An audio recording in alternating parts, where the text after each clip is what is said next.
The morning sun, oversold, disappeared behind massive black shapes that blocked out the sky.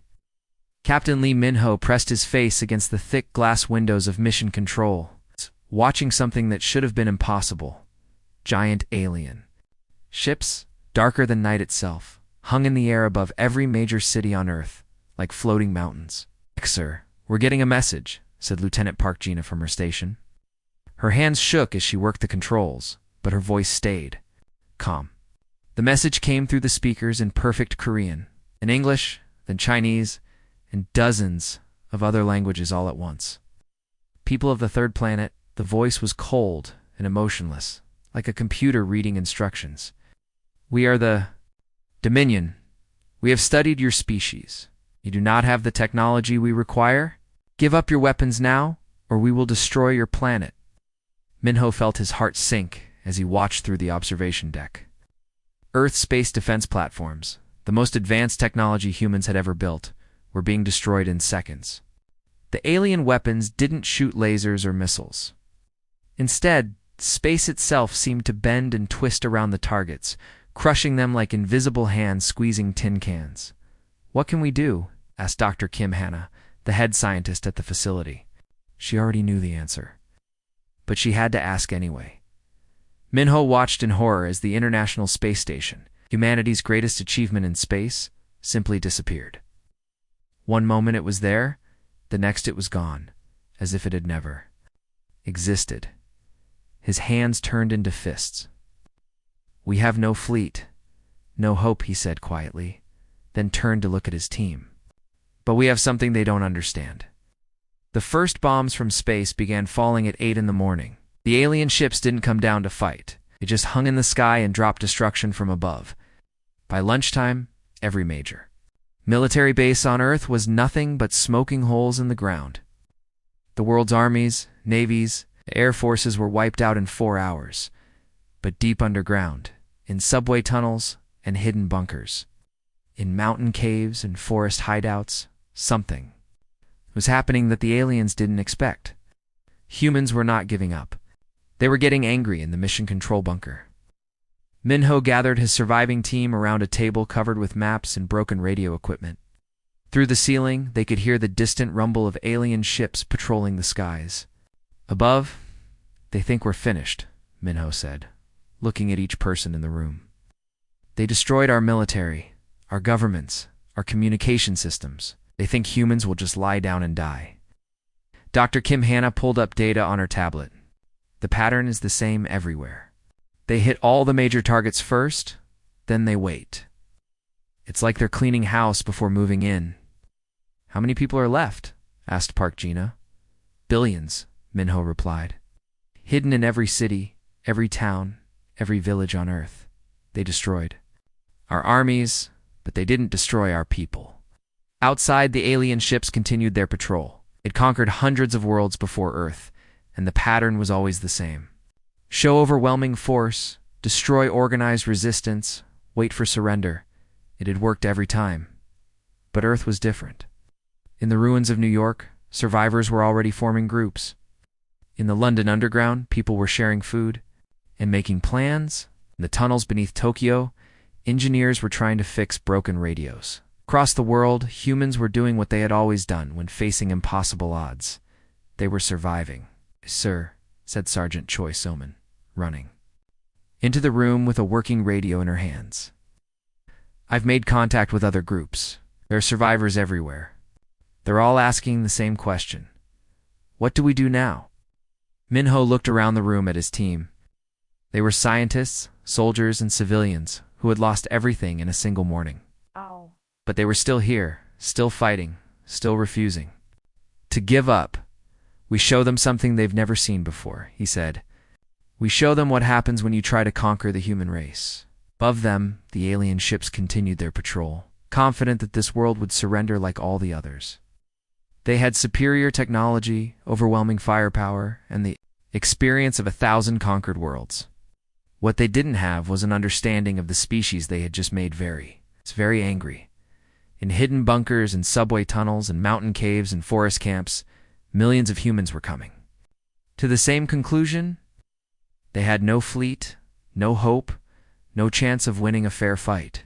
But they had something the aliens had never encountered before: the absolute refusal to surrender. The war for Hildosa was just beginning.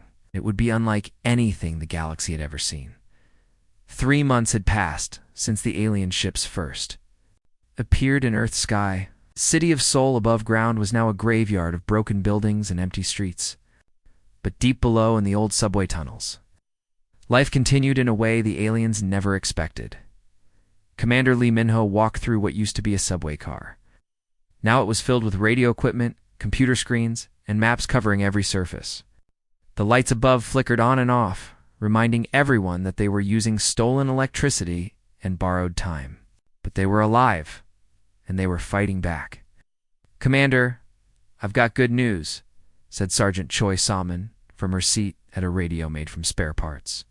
"The group in Busan is talking to us now. They're seeing the same things we are." Minho walked over to her station. The radio crackled with static, but voices were coming through from hundreds of miles away. It was proof that humans were still alive, still organized, still refusing to give up. "What's the pattern?" he asked. "The aliens aren't sending many soldiers." "To the ground," Salmon explained. "They drop bombs from space to destroy big targets, then they send robot drones to clean up what's left. They're treating us like rats in a building they want to tear down." Lieutenant Park Gina looked up from her desk, covered in papers and maps. She had become Minho's second-in-command, helping him organize the resistance from their underground base. "We've counted 47 groups like ours that we can talk to," she said. "But there might be twice that many we haven't found yet." She paused and looked at her notes. "The weird thing is they're not really hunting us. It's like they don't think we're dangerous enough to worry about." Across the tunnel, Dr. Kim Hanna was bent over a table covered with pieces of alien technology. She had been studying the metal fragments and strange devices for weeks, trying to understand how they worked. "That might be exactly what we need," she said without looking up. "They're so sure they've won that they're not even trying to finish us off." Minho nodded and walked to the big map on the wall. Red pins marked every resistance group they knew about, connected by lines showing their communication network. It looked like a spider web spreading across the whole country, and similar webs were growing in every nation on Earth. "How many people do we have in our group here?" he asked. "About 200 in this tunnel system," Park Gina replied. "Engineers, doctors, soldiers, teachers, students, even some kids who are better with computers than most adults. And food, we're getting by?" The old subway storage rooms had emergency supplies, plus people are bringing things from the surface when they can. Above their heads, they could sometimes hear the sound of alien drones flying through the ruined city. The machines were looking for survivors. But they were programmed to find big groups of people, not small ones hiding deep underground. "Sir," said Private Kim Taiho, one of the youngest members of their group, "I've been monitoring their communications. The aliens are talking to each other about Earth like it's already empty. They're making plans to start building their own cities here." Minho felt anger rise in his chest.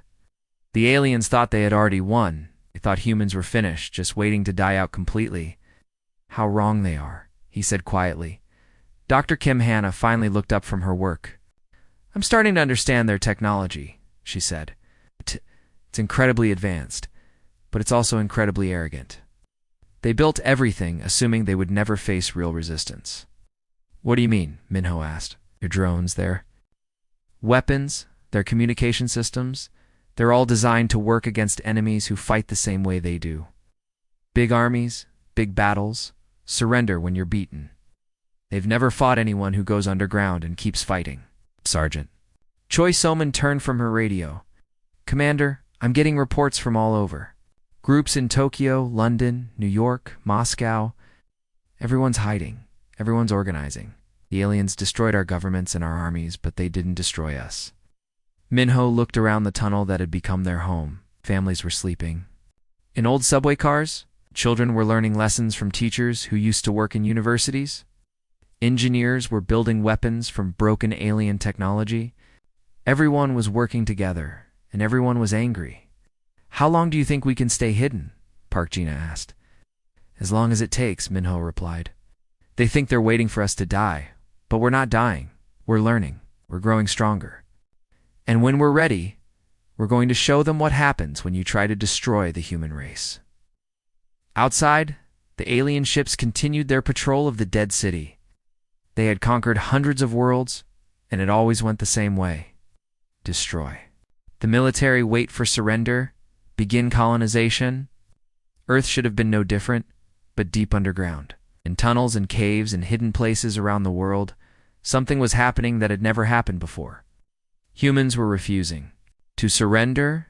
They were getting organized, were getting angry, and they were getting ready to fight back. The aliens had won the first battle, but the war was just beginning. Dr. Kim Hanna's hands shook as she carefully connected the last wire to the alien device. For 6 months, she had been taking apart pieces of alien technology, studying how they worked, trying to understand their secrets. Now, holding something no bigger than a phone, she was about to test the first human-made weapon that could actually hurt the aliens. The device hummed with strange energy that made the air around it shimmer like heat waves. "If this works," she said to Commander Lee, "we'll finally have something that can fight back." The underground command center looked nothing like it had 6 months ago. What started as a simple subway tunnel was now a complex operations center. Tables covered with maps and equipment filled the space. Cables ran along the walls, connecting radios, computers, and monitoring devices. People worked at stations around the clock, coordinating with resistance groups around the world. Engineer Nam Ji-hoon had become the master of communications. He had figured out how to talk to resistance cells on every continent using methods so old and simple that the aliens didn't even know they existed. Ham radios hidden in basements, messages carried by trained pigeons, even Morse code signals, sent through electrical power lines that still worked. Commander Lieutenant Park Gina called from her station, "I'm getting reports from Europe." The resistance group in Berlin got into one of the alien supply centers. They took equipment and food, and they got out without being caught. Minho walked over to read the message. This was the kind of news that made him smile. Around the world, humans were proving that they could strike back. Small victories, but victories nonetheless. "How many successful operations this week?" asked. 17 that we know of," Park Gina replied. Groups in Australia destroyed an alien communication tower. Teams in South America damaged 3 supply lines. The group in Cairo actually captured one of their small drones. Minho studied the global map on the wall. Red pins marked every resistance cell they were in contact with. Lines connected them, showing the communication network that now covered the entire planet. It was beautiful in its own way, proof that humans could organize and fight back even after losing everything. "Hey, sir." Sergeant Choi So-min approached with a tablet full of data. The computer experts in Tokyo did something amazing. They broke into the alien communication system. We can now listen to their messages and track their movements. This was the breakthrough they had been waiting for. "What are they saying?" Minho asked. "They're confused," So-min replied with a grin. "They keep talking about persistent resistance and illogical behavior. They don't understand why we haven't given up." Double quotes. Dr. Kim Hanna looked up from her work. "That's exactly the point. Every alien species they've conquered before fought them the same way. Big armies against big armies. When they lost, they surrendered. We're the first species that went underground and kept fighting. What else are we learning from their communications?" Minho asked. So-min scrolled through her tablet. "They're having to bring in more troops from other planets. Are using more resources on Earth than they planned. Some of their commanders are asking if it's worth the trouble." Minho felt a surge of pride. Humans were making the aliens work for their victory. Every day the resistance continued was another day the aliens had to spend soldiers, equipment, and energy on Earth instead of conquering other worlds. Commander Nam Ji-hoon called from the communications center. "I've got cells checking in from all 6 continents.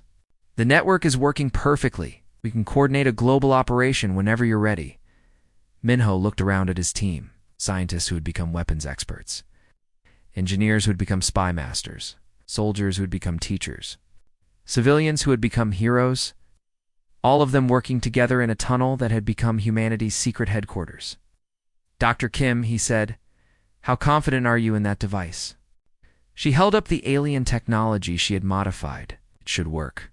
I've tested it on their smaller equipment. This will actually damage their systems. How many can we make with the materials we have? Maybe 50. But if the other cells can gather more alien technology, we could make hundreds. Minho nodded. The plan was coming together. Around the world, resistance cells were gathering alien equipment, learning their weaknesses, and preparing for coordinated attacks. The aliens thought they were hunting down the last few humans. Instead, they were facing an entire species that refused to surrender. "Sir, Private Kim, Taiho," said from his monitoring station, "the aliens are planning something big. Their communications show major movements scheduled for next week." "Then we move first," Minho decided. "Send the message to all cells. It's time." For our first global strike, Park Gina began sending coded messages through their network. From Seoul to London to New York to Cairo, resistance cells received the same message. Get ready to show the aliens what happens when they underestimate humanity. Above them, alien ships continued their patrols, confident that they were slowly finishing off the last human resistance. They had no idea that in tunnels and caves and hidden places around the world, millions of humans were preparing to prove that the human spirit could not be broken. The real war was about to begin. The alien building rose from the ground where the city of Incan used to be. It looked like a giant crystal, glowing with strange energy that made the air around it dance and shimmer. Commander Lee Min-ho hid behind the broken remains of what used to be someone's home, watching the alien robots patrol around the buildings. Edge's Dr. Kim Hannah crouched beside him, holding the weapon she had built from alien parts. It was small and didn't look like much, but it was the first thing humans had created that could actually damage alien technology. Her hands were steady now, even though she knew this might be the last thing she ever did. "Remember," Minho whispered into his radio, "we're not trying to blow up the whole building. We're trying to send them a message." All around the world, other resistance groups were getting ready for similar attacks. This was the moment they had been planning for months. Every cell, every hidden group of survivors, every person who had refused to surrender was about to strike at the same time. The aliens had better weapons and better technology, but they had never fought an enemy that used their own pride against them.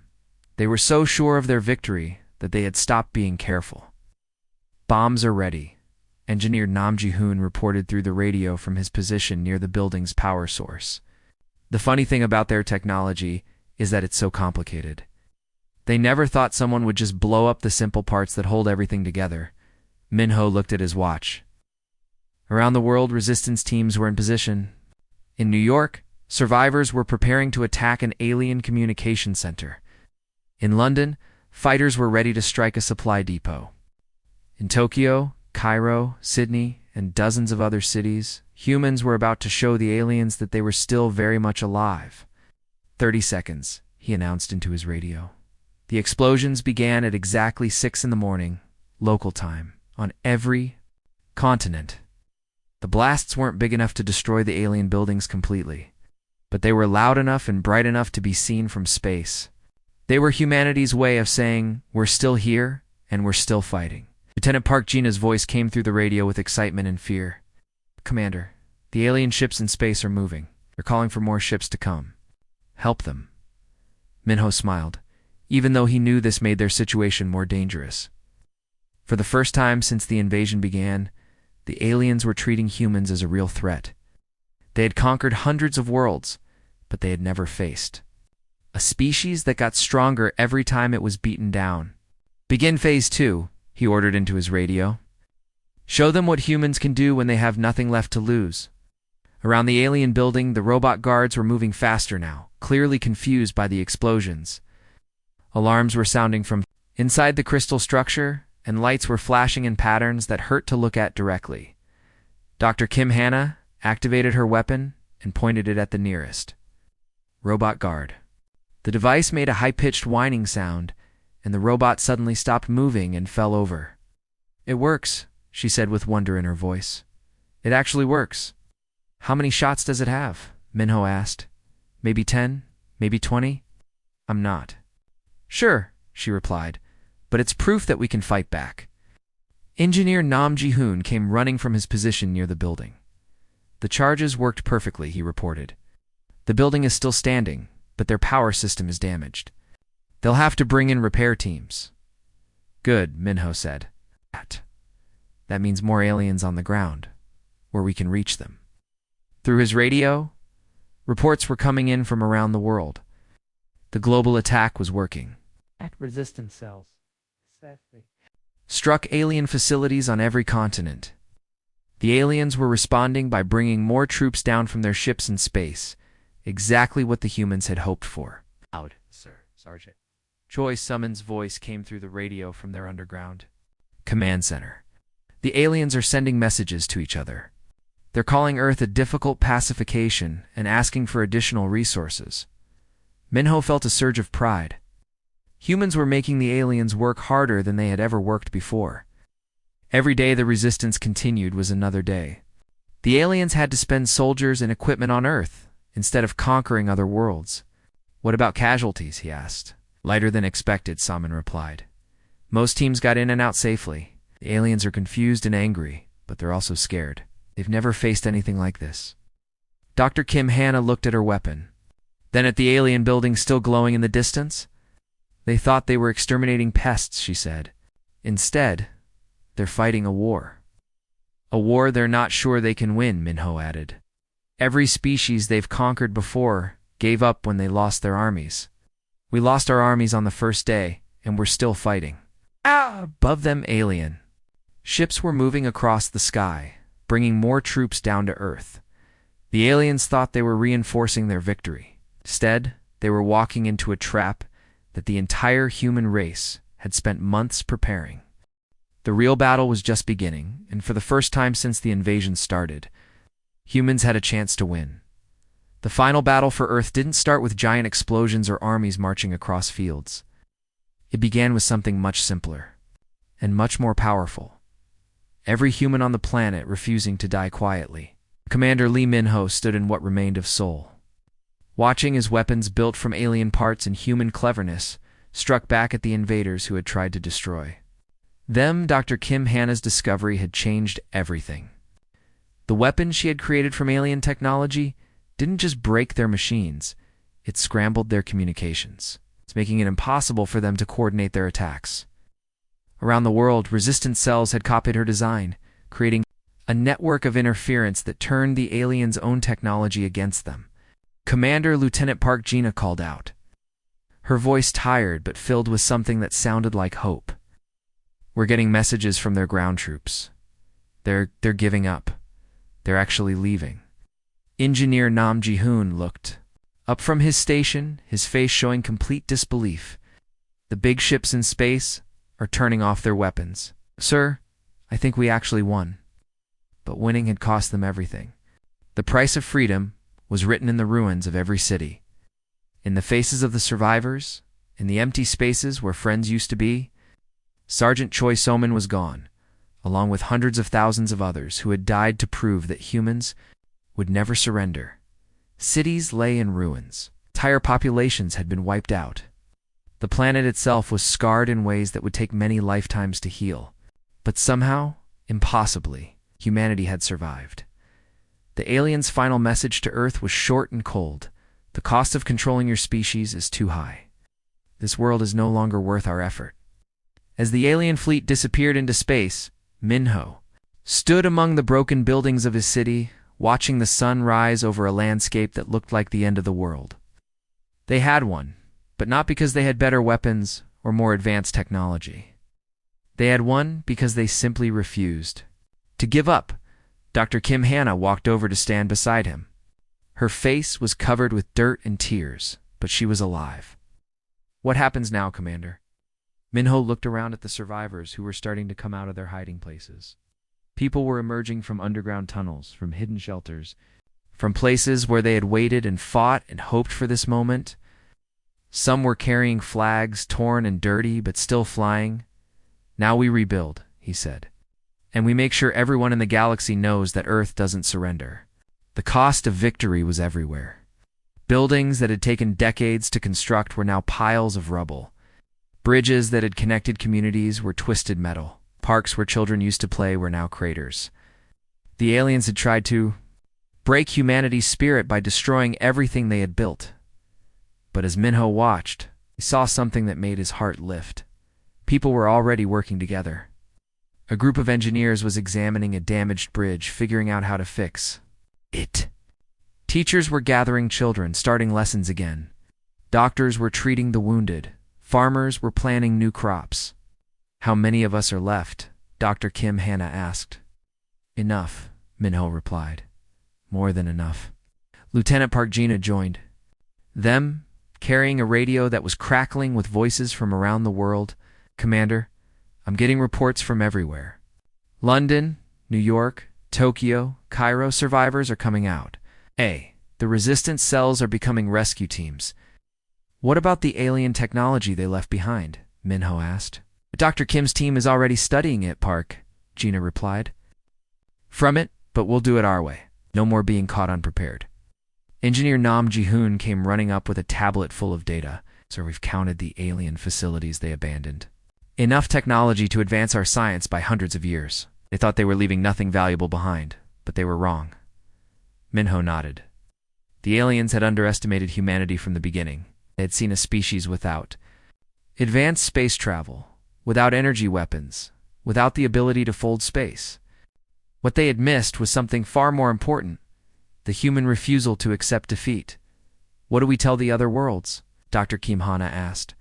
"The ones still under alien control?" "We tell them the truth," Minho said. "We tell them that it's possible to fight back. We tell them that advanced technology can be beaten by the simple refusal to surrender." As the sun climbed higher, more and more people emerged from their hiding places. The streets that had been empty for months began to fill with voices, with laughter, with the sound of people who had survived the impossible. The aliens had conquered hundreds of worlds, but they had never faced anything like humanity. They had expected Earth to surrender like all the others. Instead, they had found a species that got stronger with each defeat, that turned their own weapons against them, that simply would not give up. "Commander Park," Gina said, "what do we do if they come back?" Minho looked at the ruins around them, at the people already working to rebuild, at the flags flying over the devastation.